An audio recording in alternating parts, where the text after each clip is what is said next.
We are preparing for a Game 7 between the Celtics and the Wizards. John Wall and Bradley Beal seem to agree with reporters that a Game 7 was always in the cards for these two teams.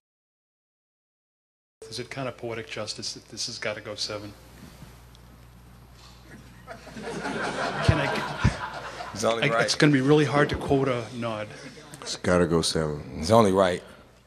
I think the NBA world wanted to see it. I think both teams wanted to see it. It's only right to get a Game 7 after all that went on this season, and we just got to prepare for it. Scott, do you agree with those two guys? Was the Wizards-Celtics series destined to go to Game 7, or are you pumping the brakes on John Wall and Bradley Beal?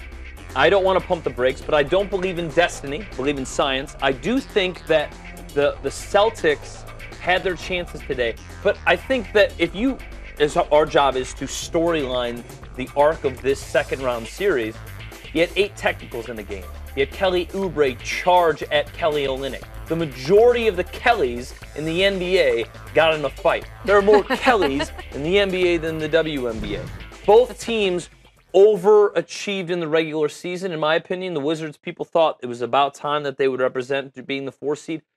They had a stretch where I think they won 12 straight. They got it going after the All-Star break. Few teams on the East, few teams in the league played better than Washington. The Celtics were, if there was a team that was consistent this year, other than the Nets, which wasn't a type of consistency you wanted, sure, it was the Celtics. And with it, they have the 1 seed, they have home court, and they're going to go back.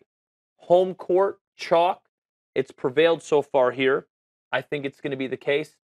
In Game 7, I agree with the head nod.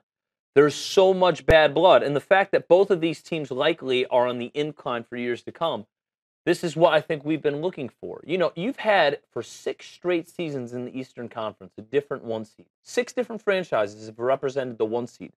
So there really hasn't been any predictability in the inevitability of 2 franchises facing off against one another in the second or third. We thought it was going to be the Bulls and the Cavaliers or the Bulls and the Heat for a long time, and it just fizzled probably because of Derrick Rose's injury. This is one that definitely, I'd be shocked if they didn't have 2 or 3 more series against one another of collision courses in the future in the playoffs.